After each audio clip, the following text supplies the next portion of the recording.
saya Tisya Anissa Yulandini dengan NIM 1904947. Di sini saya akan menjelaskan mengenai siklus hidup makhluk hidup. Siklus atau daur hidup adalah seluruh tahapan perubahan yang dialami oleh seluruh makhluk hidup selama masa hidupnya. Yang akan saya jelaskan kali ini yaitu mengenai siklus hidup hewan dan tumbuhan, di mana siklus hidup hewan itu dibagi menjadi dua, yaitu siklus hidup dengan metamorfosis dan siklus hidup hewan tanpa metamorfosis. Siklus hidup hewan yang mengalami metamorfosis adalah proses biologis di mana hewan mengalami perubahan bentuk dari mulai ia menetas atau lahir sampai dewasa. Sedangkan siklus hidup hewan tanpa metamorfosis adalah tahapan perubahan pada makhluk hidup tanpa mengalami perubahan bentuk dalam hidupnya. Nah, metamorfosis ini dibagi lagi menjadi dua bagian, yaitu metamorfosis tidak sempurna dan metamorfosis sempurna, di mana metamorfosis tidak sempurna ini mengalami fase telur, nimfa, kemudian tumbuh dan berkembang menjadi imago atau dewasa. Nah, kemudian metamorfosis sempurna ini mengalami beberapa fase, diantaranya fase telur, fase larva, fase pupa, dan imago atau dewasa. Ada beberapa contoh hewan yang tidak mengalami siklus metamorfosis, diantaranya ada ayam dan kucing. Ayam mengerami telurnya selama 21 hari. Setelah telur tersebut menetas, maka akan muncul anak ayam yang bentuk tubuhnya itu sama dengan induknya. Hanya saja nantinya hanya akan ada perubahan pada bulu dan besarnya. Lalu selanjutnya siklus hidup kucing. Bayi kucing kurang lebih selama 3 bulan itu dikandung di dalam tubuh induknya. Nah, pada saat bayi kucing lahir, bayi kucing tersebut belum bisa melakukan apapun, maka dari itu butuh bantuan dari induknya. Sejak lahir sampai dewasa, tubuh kucing itu tidak mengalami perubahan, hanya saja mengalami perubahan dalam bentuknya yang semakin besar atau ukurannya yang semakin besar. Contoh hewan yang mengalami metamorfosis sempurna itu diantaranya ada katak, nyamuk, kupu-kupu, dan lalat. Siklus hidup kupu-kupu. Pada tahapan awal metamorfosis kupu-kupu ini dimulai dengan fase telur. Kupu-kupu berkembang biak dengan cara bertelur. Biasanya kupu-kupu menyimpan telurnya itu pada tanaman tepat pada bagian ujung daunnya. Nah, telur akan menetas dalam interval waktu 4 sampai dengan 5 hari, kemudian telur tersebut akan menetas menjadi ulat atau larva. Fase yang kedua yaitu fase ulat atau larva. Fase yang ketiga yaitu fase kepompong atau pupa. Nah, di mana ulat atau larva tersebut akan berubah menjadi kepompong. Nah, kepompong ini memiliki lapisan kulit yang sangat lembut, biasanya berwarna hijau atau kecoklatan. Kemudian fase selanjutnya adalah fase kupu-kupu. Kepompong tersebut akan berubah menjadi seekor kupu-kupu apabila anggota tubuhnya itu sudah sempurna. Kemudian pada fase terakhir kupu-kupu akan menjadi kupu-kupu dewasa. Siklus hidup katak. Katak ini merupakan satu-satunya hewan bukan serangga yang mengalami proses metamorfosis sempurna. Katak berkembang biak dengan cara bertelur di dalam air. Telur-telur tersebut akan menetas kurang lebih selama 10 hari. Setelah menetas, telur-telur tersebut akan berubah menjadi berudu yang hidup di dalam air. Oleh karena itu, berudu memiliki insang untuk bernafas di dalam air. Setelah 3 minggu kemudian, insang pada katak tersebut akan tertutup oleh kulitnya. Kemudian tumbuhlah kaki bagian belakang.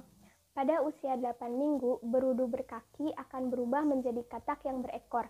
Ekor tersebut lama-kelamaan akan memendek, maka katak akan bernapas dengan paru-paru. Nah, setelah semua pertumbuhan anggota tubuhnya itu sempurna, maka katak akan menjadi katak dewasa. Selanjutnya yaitu contoh siklus hidup hewan yang mengalami metamorfosis tidak sempurna, yaitu belalang. Pada tahap awal, yaitu fase telur, telur belalang dihasilkan dari pembuahan sel telur betina oleh spermatozoa belalang jantan. Nah, di mana telur-telur tersebut nantinya akan disimpan oleh belalang betina di tempat yang aman, biasanya di daun, batang, atau bahkan di dalam tanah. Nah, telur-telur tersebut kemudian akan menetas menjadi nimfa atau bayi-bayi belalang yang belum memiliki sayap. Kemudian pada tahap yang terakhir yaitu fase belalang dewasa, di mana pada belalang dewasa tersebut sudah terdapat sayap atau anggota tubuh belalang itu sudah sempurna. Siklus hidup tumbuhan atau pohon. Sebuah pohon dimulai dari biji yang terkubur di dalam tanah. Air dan sinar matahari itu yang membuat biji yang keras akan tumbuh dan keluar akar. Kemudian akan tumbuhlah batang pada pohon kecil tersebut. Kemudian akan tumbuh daun-daun di sekitar batang tersebut. Pohon terus bertumbuh, bertambah besar dan semakin tinggi. Nah, akar-akarnya pun akan semakin tumbuh ke dalam tanah. Batangnya akan semakin keras dan kuat. Kemudian akan keluar buah di sekitar batangnya, yang kemudian buah tersebut akan semakin membesar dan matang. Materi selanjutnya mengenai kaitan siklus hidup makhluk hidup dalam upaya pelestariannya. Nah, sebelum kita mengetahui bagaimana itu kaitannya, ada beberapa hal yang harus kita ketahui. Yang pertama adalah alasan kenapa sih gitu kita perlu perlu melaksanakan pelestarian makhluk hidup. Nah, alasan yang pertama adalah karena makhluk hidup itu sebagai sumber ilmu pengetahuan. Sudah pasti ya, kita pun sekarang belajar mengenai siklus hidup itu karena adanya makhluk hidup, karena adanya hewan dan tumbuhan gitu, salah satunya. Sehingga ilmu pengetahuan kita pun bisa bertambah dan bisa kita dalami lagi dengan melakukan penelitian-penelitian yang lainnya untuk menemukan metode keilmuan yang lainnya, seperti itu. Yang kedua adalah sumber pangan dan obat-obatan. Nah, untuk memenuhi kebutuhan hidup kita sehari-hari, kita kan perlu makan, perlu minum. Nah, itu dari mana? Yaitu dari makhluk hidup, dari adanya makhluk hidup gitu. Jadi, kalau misalkan makhluk hidupnya tidak ada, semua makhluk hidup itu punah, bagaimana kita bisa mempertahankan hidup kita? Seperti itu.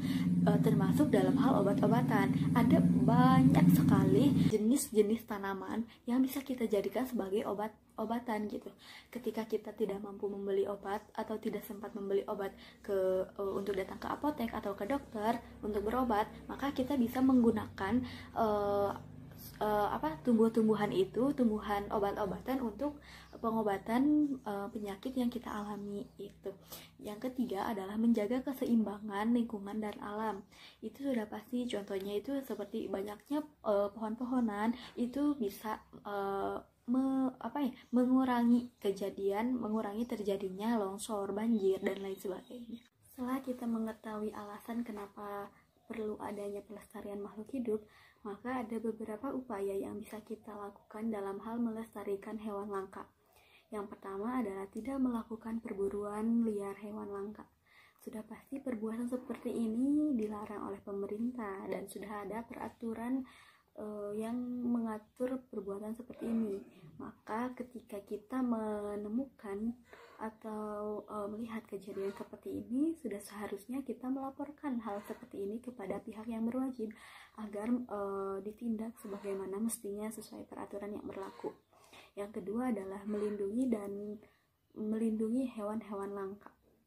Sudah pasti namanya hewan langka gitu harus kita lestarikan, harus kita jaga, harus kita lindungi gitu dari serangan-serangan, dari kegiatan-kegiatan yang mengancam terjadinya kepunahan hewan langka tersebut. Yang ketiga adalah membudidaya dengan membuat tempat penangkaran bagi hewan-hewan langka. Nah, tempat penangkaran di sini merupakan penangkaran yang dibuat untuk melindungi dan menyelamatkan hewan langka yang terancam punah, dan penangkaran ini dikhususkan untuk pemulihan hewan-hewan langka yang mengalami luka-luka ataupun trauma dari kejadian-kejadian yang mereka alami sebelumnya. Jadi tidak hanya manusia yang bisa memiliki rasa trauma, hewan pun demikian gitu. Makanya untuk menghilangkan rasa trauma tersebut dan menghilangkan atau menyembuhkan luka-luka yang ada pada hewan tersebut, ketika mendapatkan perlakuan yang tidak baik, maka dilakukanlah penangkaran hewan langka.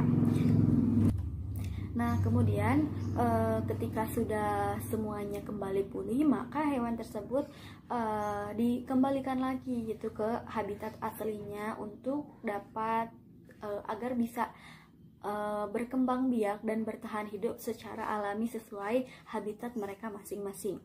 Yang selanjutnya, keempat adalah tidak melakukan jual beli hewan langka, terutama hewan yang masih hidup gitu. Hewan yang sudah mati pun hewan yang sudah mati pun tidak diperbolehkan untuk diperjualbelikan, apalagi hewan yang masih hidup gitu. Itu sangat tidak dianjurkan sekali dan sangat dilarang gitu. Karena untuk menjaga kelestarian dari hewan langka tersebut. Yang kelima adalah mencari alternatif pemanfaatan hewan-hewan langka dengan menciptakan pengganti bahan sintetis. Nah, seperti yang kita ketahui bahwa dalam hal pakaian ataupun kebutuhan barang seperti tas, sepatu, dompet, dan lain sebagainya, itu masih ada beberapa yang menggunakan bahan tersebut dari kulit hewan. Nah, untuk melestarikan hewan langka, apabila hewan tersebut terus digunakan, kulit hewan tersebut terus diincar gitu, maka punahan pun akan mudah terjadi gitu, karena terus menerus digunakan dan diincar oleh para pengguna tersebut. Contohnya adalah pemanfaatan kulit harimau untuk pakaian diganti dengan kain bermotif harimau. Jadi apapun yang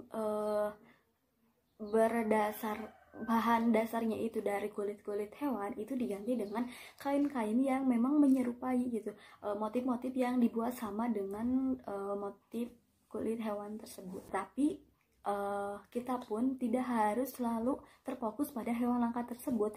Kita pun harus tetap menjaga hewan-hewan yang memang masih ada, seperti misalkan ayam, kucing yang berada di sekitar kita. Intinya, hewan-hewan yang ada di sekitar kita pun harus tetap kita lindungi, harus tetap kita jaga, dan harus tetap kita lestarikan gitu, agar populasi dari hewan tersebut tidak punah dan tidak menurun seperti itu. Nah, kalau yang tadi merupakan upaya dalam pelestarian hewan langka, sekarang kita bahas mengenai upaya pelestarian dalam melestarikan tumbuhan langka. Yang pertama adalah tidak melakukan penebangan pohon secara sembarangan. Nah, hal ini akan sangat membantu dalam hal melestarikan tumbuhan gitu. Ketika kita akan melakukan penebangan pohon, maka jangan melakukan penebangan pohon tersebut dengan sembarangan, tetapi kita harus melakukan penebangan itu dengan sistem tebang pilih gitu. Jadi menebang dengan memilih berdasarkan usia, jangan semuanya kita tebang, tetapi harus menggunakan teknik tebang pilih. Yang kedua adalah penanaman kembali hutan yang gundul atau reboisasi. Ini bisa dilakukan untuk terus menjaga keseimbangan alam dan untuk terus melestarikan tumbuhan-tumbuhan yang masih ada. Atau bisa juga dilakukan dengan peremajaan tanaman. Nah, yang terakhir adalah pemeliharaan tumbuhan dengan benar dengan cara memupuk dan menyiram tumbuhan secara teratur. Jadi, selain kita melakukan penanaman kembali, tapi kita pun harus bisa menjaga, merawat tanaman tersebut agar bisa tumbuh dan berkembang biak dengan sempurna. Sama halnya seperti hewan langka tadi yang sudah saya jelaskan, kita tidak harus selalu terfokus pada tumbuhan-tumbuhan langka, melainkan tumbuhan-tumbuhan yang ada di sekitar rumah kita, di sekitar lingkungan kita, itu harus kita jaga sebagaimana mestinya.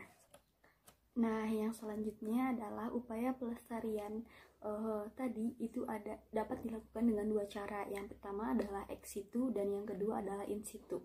Yang pertama, ex situ. Ex situ merupakan pelestarian di luar habitat aslinya. Nah, ex situ ini merupakan upaya pelestarian makhluk hidup, bisa hewan ataupun tumbuhan. Dilakukan itu di luar habitat aslinya. Hewan atau tumbuhan yang dinilai perlu dilestarikan itu akan diambil dari habitat aslinya dan ditempatkan di tempat pelestarian. Di tempat pelestarian ini, hewan atau tumbuhan tersebut dipelihara dan dibina agar dapat hidup dan berkembang biak dengan baik gitu. Contoh dari pelestarian ex situ yang ada di Indonesia adalah ada kebun raya, kebun binatang, taman safari, dan herbarium. Nah, cara yang kedua adalah in situ. In situ merupakan pelestarian di dalam habitat aslinya. Nah, kalau tadi ex situ itu di luar habitat aslinya, maka in situ pelestarian di dalam habitat aslinya. Jadi hewan atau tumbuhan tuh dibiarkan hidup di dalam habitatnya sendiri, di habitat aslinya, seperti itu. Contoh dari in situ adalah hutan lindung, suaka marga satwa, taman nasional, dan cagar alam. Sehingga dapat kita ambil kesimpulan bahwa kaitan siklus hidup makhluk hidup dalam upaya pelestariannya adalah siklus hidup makhluk hidup harus selalu kita jaga agar pelestarian hewan dan tumbuhan dapat terlaksana dengan baik, sehingga penurunan populasi atau bahkan kepunahan tidak akan terjadi dan hewan ataupun tumbuhan langka dapat tetap terlindungi. Di sini saya akan menjelaskan tentang pelestarian dan keseimbangan sumber daya alam. Terbagi menjadi dua bagian, yaitu yang pertama di lingkungan rumah sekitar. Nah, di sini terdapat beberapa bagian. Yang pertama adalah mengurangi bahan kimia di lingkungan rumah. Dengan contohnya itu, kita bisa mengurangi penggunaan deterjen untuk mencuci pakaian. Yang kedua yaitu mengurangi penggunaan produk sampah. Contohnya bisa dilakukan menguranginya penggunaan kantong plastik yang berukuran besar maupun kecil. Yang ketiga yaitu memilah sampah. Memilah sampah terbagi menjadi dua, yaitu organik dan anorganik. Organik bisa menjadi pupuk dengan cara dikubur, dan anorganik bisa dengan didaur ulang jika itu bisa memungkinkan. Yang keempat yaitu menghemat penggunaan air. Jika air sudah tidak digunakan lagi, kerannya bisa dimatikan atau menggunakan air secukupnya. Yang kelima yaitu menghemat penggunaan listrik. Di sini bisa diberikan contoh yaitu mematikan lampu ketika waktu siang dan bisa dinyalakan ketika sore menjelang malam. Yang selanjutnya penghematan menggunakan bahan kertas. Di sini jika bahan kertas dibakar akan menjadi polusi. Langkah baiknya bisa dikurangi dengan menguburnya atau mengurangi penggunaan bahan plastik. Yang terakhir yaitu menghindari penggunaan alat-alat yang mengandung CFC di dalamnya. Contohnya itu AC mobil. Yang selanjutnya yaitu mengurangi bahan bakar. Dengan diberikan contoh, kita bisa membiasakan diri untuk menggunakan kendaraan umum. Jika akan menggunakan kendaraan pribadi, hanya seperlunya saja jika itu mendesak. Yang kedua yaitu di lingkungan masyarakat. Di lingkungan masyarakat terbagi menjadi beberapa poin. Yang pertama yaitu reboisasi. Reboisasi yaitu penghijauan. Dan bisa diberikan contoh yaitu jika warga menebang pohon harus menanamnya kembali sebagai ganti pohon yang sudah ditebangnya. Jangan menebang pohon sembarangan. Yang kedua yaitu melindungi lingkungan sekitar, melindungi kelestarian alam. Contohnya itu warga tidak boleh menebang pohon sembarangan. Jangan menebang pohon sembarangan, membakar di hutan-hutan, itu akan menimbulkan longsor. Yang selanjutnya yaitu dilindungi satwa langka. Di sini sudah jelas, dengan melindungi satwa langka kita bisa menjaga kelestarian atau keaslian hewan tersebut dengan cara melindungi, tidak dimanfaatkan oleh orang-orang yang nakal. Yang selanjutnya yaitu berbijak dalam bercocok tanam. Petani bisa menggunakan pestisida atau bahan kimia yang sewajarnya, tidak berlebihan. Lebih baik menggunakan pupuk organik saja. Yang selanjutnya yaitu mengonsumsi hasil pertanian atau peternakan dalam negeri. Di sini sudah jelas kita bisa memanfaatkan pertanian dan peternakan di dalam negeri, mengurangi impor dari luar negeri, memanfaatkan hasil dalam negeri atau lokal. Yang selanjutnya yaitu menganalisis mengenai dampak lingkungan. Contohnya itu jika membangun sebuah bangunan, kita harus melihat apa dampak membangun bangunan tersebut di lingkungan sekitar yang ada di sana. Akan menjelaskan mengenai hubungan antar komponen ekosistem. Sebelumnya, kita akan mengenal berbagai istilah atau pengertian ekosistem menurut beberapa ahli.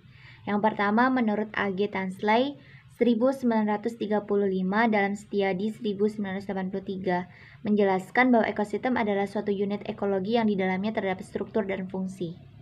Yang kedua, menurut Odum pada tahun 1993 menjelaskan bahwa ekosistem adalah unit fungsional dasar dalam ekologi yang mencangkup organisme dan lingkungan abiotik maupun biotik dan diantaranya saling berpengaruh. Sedangkan berdasarkan Undang-Undang Lingkungan Hidup tahun 1997, ekosistem diartikan sebagai tatanan kesatuan yang utuh serta menyeluruh antara segenap unsur lingkungan hidup yang saling berpengaruh. Jadi dapat ditarik kesimpulan bahwa ekosistem adalah sebuah sistem ekologi yang terbentuk oleh hubungan timbal balik yang tidak terpisahkan antara makhluk hidup dengan lingkungannya. Di sini berarti berbicara tentang ekosistem, kita akan membahas tentang lingkungan serta makhluk hidup yang ada di dalamnya.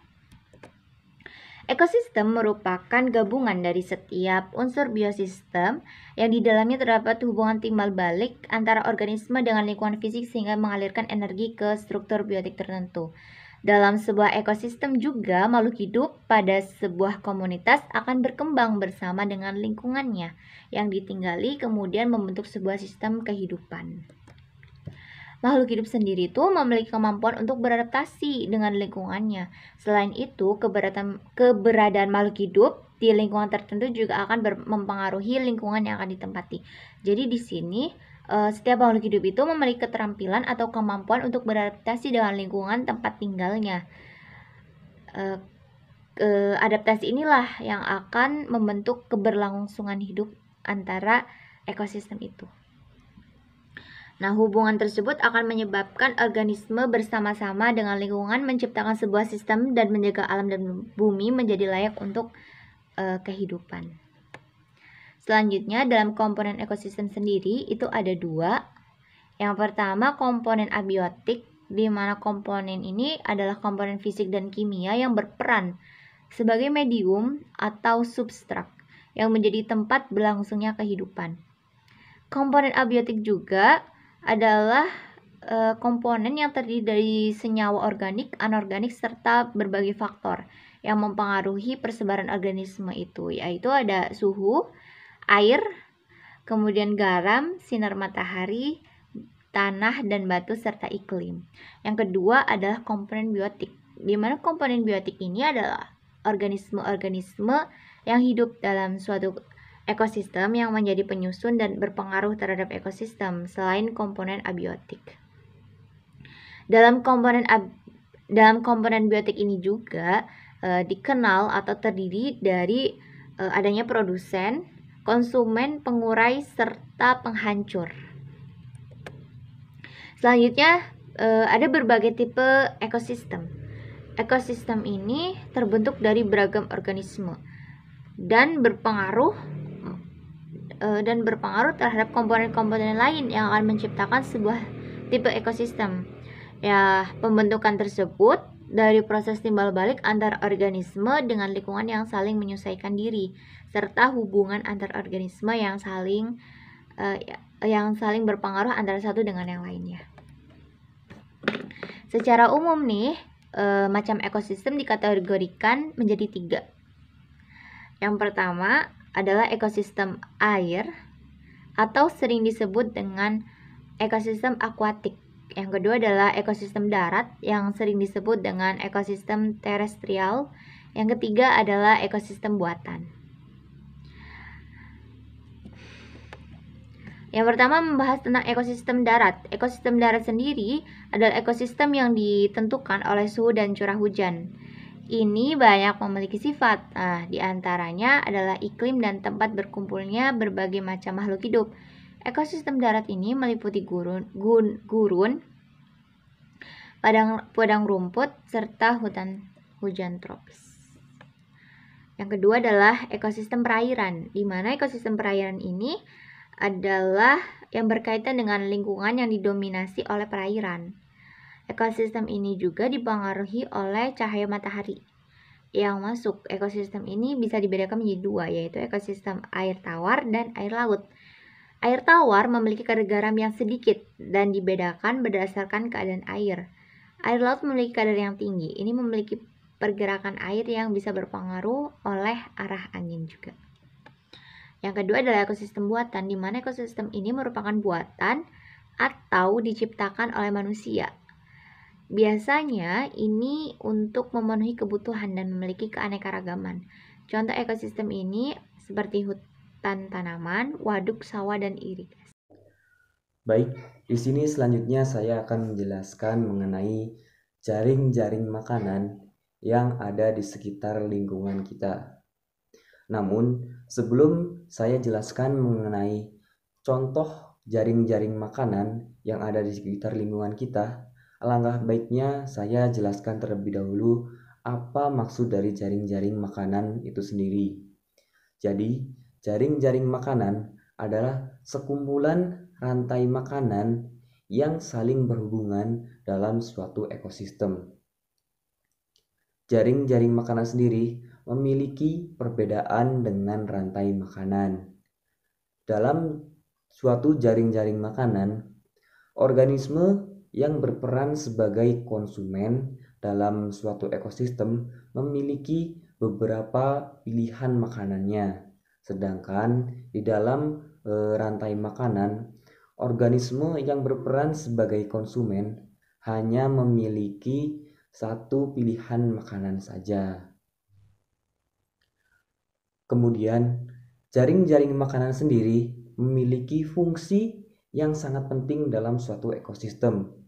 Fungsi dari jaring-jaring makanan sendiri adalah sebagai penggambar interaksi langsung yang terdapat di dalam ekosistem tersebut.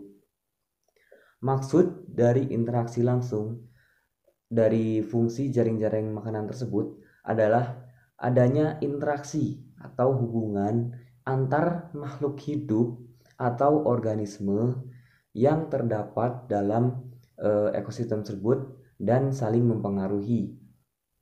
Jika interaksi antara makhluk hidup atau antar organisme tidak berjalan baik atau tidak seimbang, maka akan terjadi sebuah ketimpangan di dalam ekosistem tersebut dan menyebabkan ekosistem tersebut tidak berjalan dengan baik atau dapat menyebabkan suatu dampak yang kurang baik bagi setiap organisme yang hidup di dalamnya. Adapun contoh dari interaksi tersebut adalah antara zebra dengan singa yang ada di padang savana Afrika. Singa yang memiliki peran sebagai predator berfungsi untuk mengontrol populasi zebra agar tidak terlalu banyak. sehingga zebra tidak mengalami ledakan populasi yang dapat mengganggu ekosistem tersebut. Selanjutnya di sini saya akan memberikan contoh jaring-jaring makanan yang terdapat di lingkungan sekitar kita. Yang pertama yaitu jaring-jaring makanan yang terdapat di ekosistem sawah. Dalam jaring-jaring makanan dalam ekosistem sawah terdapat beberapa organisme atau makhluk hidup yang saling berinteraksi dan saling mempengaruhi. Digambarkan dalam PPT ini, dalam jaring-jaring ekosistem sawah terdapat produsen yang digambarkan sebagai pohon dan rumput. Maksud dari produsen ini adalah makhluk hidup yang menghasilkan makanannya sendiri. Kemudian ada konsumen satu. Maksud dari konsumen satu ini adalah konsumen yang langsung memakan produsen. Contohnya adalah ulat memakan rumput. Yang selanjutnya ada konsumen kedua, yaitu konsumen yang memakan konsumen primer. Contohnya adalah ular memakan tikus. Selanjutnya adalah konsumen 3. Konsumen 3 di sini digambarkan sebagai burung elang. Jadi burung elang di sini adalah konsumen yang paling atas. Maksud dari konsumen paling atas atau konsumen 3 di sini adalah konsumen yang memakan konsumen sekunder. Contohnya adalah burung elang memakan ular. Selanjutnya ada jaring-jaring makanan di dalam ekosistem hutan. Sebenarnya dalam siklus jaring-jaring makanan ekosistem hutan hampir sama dengan jaring-jaring ekosistem sawah. Hanya saja dalam jaring-jaring makanan ekosistem hutan di sini lebih kompleks, yaitu adanya pengurai. Pengurai di sini disebut juga dekomposer, yang berfungsi sebagai pengurai organisme-organisme yang mati dan berfungsi dalam proses siklus nutrisi yang berfungsi atau memberikan manfaat bagi ekosistem lainnya. Baik, saya akan menjelaskan tentang ciri hidup makhluk hidup menyesuaikan diri dengan lingkungannya. Salah satu cara bagaimana organisme mengatasi tekanan lingkungan sekitarnya untuk bertahan hidup disebut adaptasi. Setiap makhluk hidup yang mampu beradaptasi dengan lingkungan maka akan dapat bertahan hidup. Sedangkan makhluk hidup yang tidak mampu menyesuaikan diri akan beresiko mengalami kepunahan. Penyesuaian diri akan selalu dilakukan setiap makhluk hidup dalam merespon suatu keadaan. Tentunya, hal ini menjadi salah satu strategi yang dilakukan setiap makhluk hidup, seperti manusia, hewan, dan tumbuhan untuk bertahan hidup, di mana makhluk hidup juga memiliki caranya masing-masing dalam beradaptasi dengan lingkungan. Hal ini sesuai dengan jenis, bentuk, fungsi, serta tingkah laku yang dimilikinya. Berikut macam-macam adaptasi pada makhluk hidup. Berdasarkan bentuknya, adaptasi diklasifikasikan menjadi 3, yakni adaptasi morfologi atau bentuk tubuh, adaptasi fisiologi atau fungsi kerja tubuh, serta adaptasi tingkah laku atau behavioral. Yang pertama, adaptasi morfologi. Adaptasi morfologi adalah penyesuaian makhluk hidup melalui perubahan bentuk organ tubuh yang berlangsung sangat lama untuk kelangsungan hidupnya. Adaptasi ini sangat mudah dikenali dan mudah diamati karena tampak dari luar. Contoh, jenis paruh dan kaki burung, beragam tipe mulut serangga, aneka ragam jenis akar, batang, dan daun pada tanaman. Macam-macam adaptasi morfologi pada hewan. Yang pertama adalah burung. Burung memiliki bentuk kaki yang berbeda-beda disesuaikan dengan tempat hidupnya dan jenis mangsa yang dimakannya. Berdasarkan lingkungan dan jenis makanan yang dimakannya, bentuk kaki burung dikelompokkan menjadi 5. Bentuk paruh burung juga beraneka ragam. Keanekaragaman bentuk paruh burung sesuai dengan jenis makanannya. Yang selanjutnya adalah serangga. Untuk memperoleh makanannya, serangga memiliki cara tersendiri. Salah satu bentuk penyesuaian dirinya adalah bentuk mulut yang berbeda-beda sesuai dengan jenis makanannya. Berdasarkan jenis makanan yang dimakannya, jenis mulut serangga dibedakan menjadi 4, yaitu mulut pengisap, mulut penusuk, mulut penjilat, dan mulut penyerap. Yang pertama, mulut pengisap. Mulut pengisap pada serangga bentuknya seperti belalai yang dapat digulung dan dijulurkan. Contoh serangga yang memiliki mulut pengisap adalah kupu-kupu. Kupu-kupu menggunakan mulut pengisap untuk mengisap madu dari bunga. Mulut penusuk dan pengisap. Mulut penusuk dan pengisap pada serangga memiliki ciri bentuk yang tajam dan panjang. Contoh serangga yang memiliki mulut penusuk dan pengisap adalah nyamuk. Nyamuk menggunakan mulutnya untuk menusuk kulit manusia, kemudian mengisap darah. Jadi, selain mulutnya berfungsi sebagai penusuk, juga berfungsi sebagai pengisap. Selanjutnya adalah mulut penjilat. Mulut penjilat pada serangga memiliki ciri terdapatnya lidah yang panjang dan berguna untuk menjilat makanan berupa nektar dari bunga. Contoh serangga yang memiliki mulut penjilat adalah lebah. Mulut penyerap. Mulut penyerap pada serangga memiliki ciri terdapatnya alat penyerap yang mirip spons atau gabus. Alat ini digunakan untuk menyerap makanan, terutama yang berbentuk cair. Contoh serangga yang memiliki mulut penyerap adalah lalat. Yang selanjutnya adalah unta. Unta hidup di daerah padang pasir yang kering dan gersang. Oleh karena itu, bentuk tubuhnya disesuaikan dengan keadaan lingkungan padang pasir. Bentuk penyesuaian diri unta adalah adanya tempat penyimpanan air di dalam tubuhnya dan memiliki punuk sebagai penyimpan lemak. Hal inilah yang menyebabkan unta dapat bertahan hidup tanpa minum air dalam waktu yang lama. Yang selanjutnya adalah bentuk gigi secara khusus. Gigi hewan karnivora atau pemakan daging beradaptasi menjadi 4 gigi taring, besar, dan runcing untuk menangkap mangsa, serta geraham dengan ujung pemotong yang tajam untuk mencabik-cabik mangsanya. Yang selanjutnya adalah bentuk moncong. Terenggiling besar adalah hewan menyusui yang hidup di hutan rimba Amerika Tengah dan Selatan. Makanan terenggiling adalah semut, rayap, dan serangga. Hewan ini mempunyai moncong panjang dengan ujung mulut kecil tak bergigi dengan lubang berbentuk celah kecil untuk mengisap semut dari sarangnya.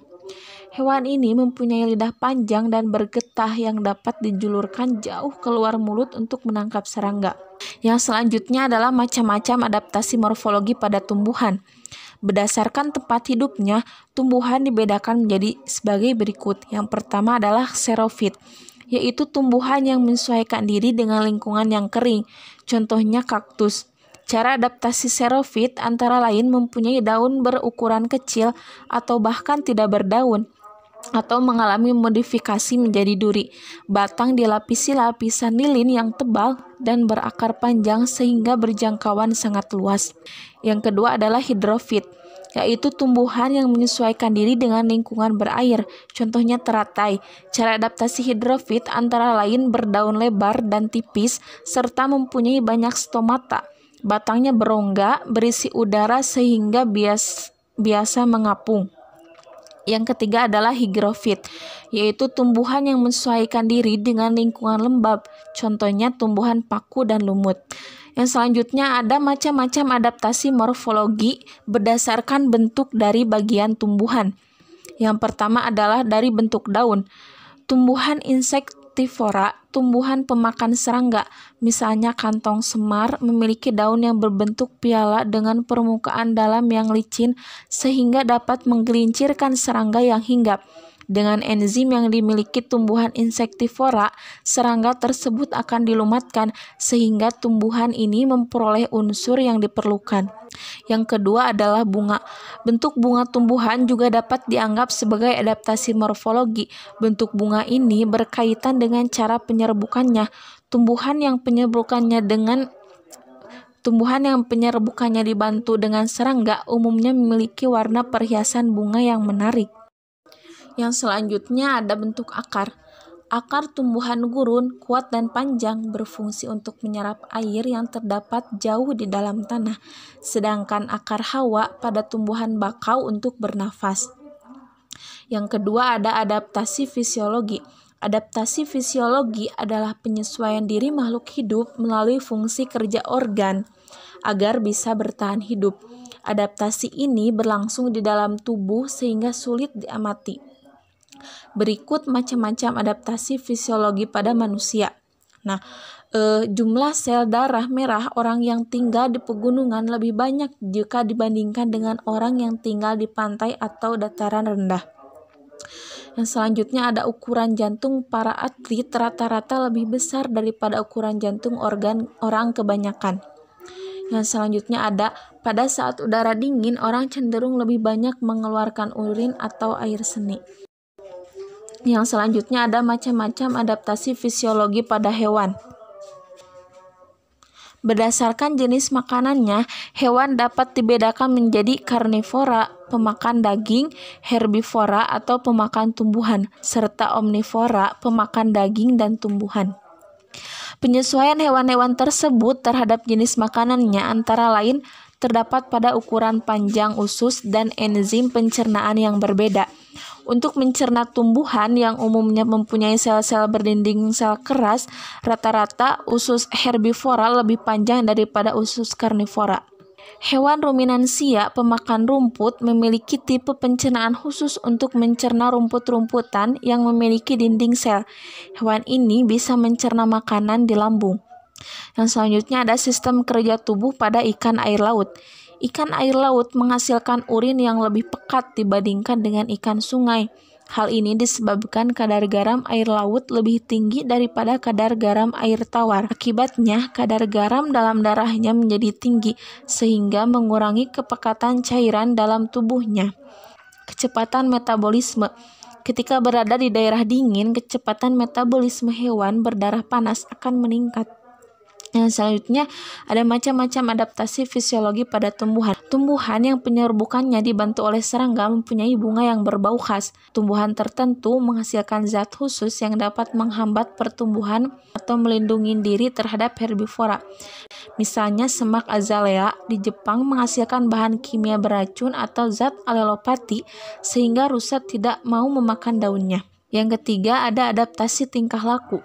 Adaptasi tingkah laku adalah penyesuaian organisme terhadap lingkungan dalam bentuk tingkah laku. Adaptasi tingkah laku terlihat dari tindakan atau tingkah laku makhluk hidup untuk menjaga kelangsungan hidupnya. Berikut ada macam-macam adaptasi tingkah laku terhadap lingkungan.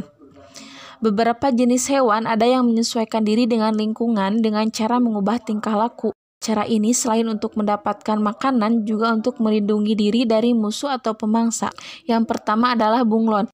Kalian tentu pernah melihat bagaimana bunglon dapat merubah warna kulitnya sesuai dengan warna tempat ia berada. Ketika berada di pohon yang berwarna coklat, maka tubuh bunglon akan berwarna coklat.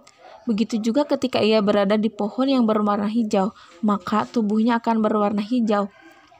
Perubahan warna tubuh pada bunglon merupakan bentuk penyesuaian diri agar ia terlindung dari musuhnya. Perubahan warna kulit sesuai dengan warna lingkungannya seperti yang dilakukan oleh bunglon dinamakan mimikri. Yang kedua ada kalajengking. Kalajengking melindungi dirinya dari musuh dengan menggunakan sengatannya. Sengatannya ini mengandung racun yang dapat membunuh musuhnya. Selain kalajengking, hewan lain yang menggunakan zat racun untuk melindungi dirinya dari serangan musuh adalah kelabang, lebah, dan ular. Yang selanjutnya ada cumi-cumi. Cumi-cumi melindungi diri dari musuhnya dengan cara menyemburkan cairan seperti tinta ke dalam air. Hal ini menyebabkan musuh yang menyerangnya tidak dapat melihatnya dan ia dapat berenang dengan cepat untuk menghindari musuhnya tersebut. Yang selanjutnya ada siput. Siput memiliki pelindung tubuh yang keras dan kuat yang disebut cangkang. Hewan jenis ini melindungi diri dari musuhnya dengan cara memasukkan tubuhnya ke dalam cangkang. Selain siput, kura-kura dan penyu juga memiliki cangkang yang digunakan untuk melindungi diri dari musuhnya. Yang selanjutnya ada cicak. Cicak merupakan contoh hewan yang ekornya mudah putus. Dalam keadaan bahaya, cicak mengelabui musuhnya dengan cara memutuskan ekornya. Kejadian ini dinamakan autotomi. Jika seekor cicak dikejar pemangsa, ekornya secara mendadak putus dan bergerak-gerak, sehingga perhatian pemangsa akan tertuju pada ekor yang bergerak-gerak tersebut. Kesempatan itulah yang digunakan cicak untuk menghindarkan diri dari kejaran predator. Yang selanjutnya ada ikan paus. Paus adalah mamalia yang hidup di air seperti hewan mamalia yang lain. Walaupun hidup di air, paus bernapas menggunakan paru-paru. Padahal paru-paru tidak dapat mengambil oksigen dari air. Paus dan semua mamalia hidup di air kurang lebih tiap 30 menit sekali muncul ke permukaan untuk menghirup oksigen. Mungkin kalian pernah melihat bagaimana perilaku paus lewat siaran TV.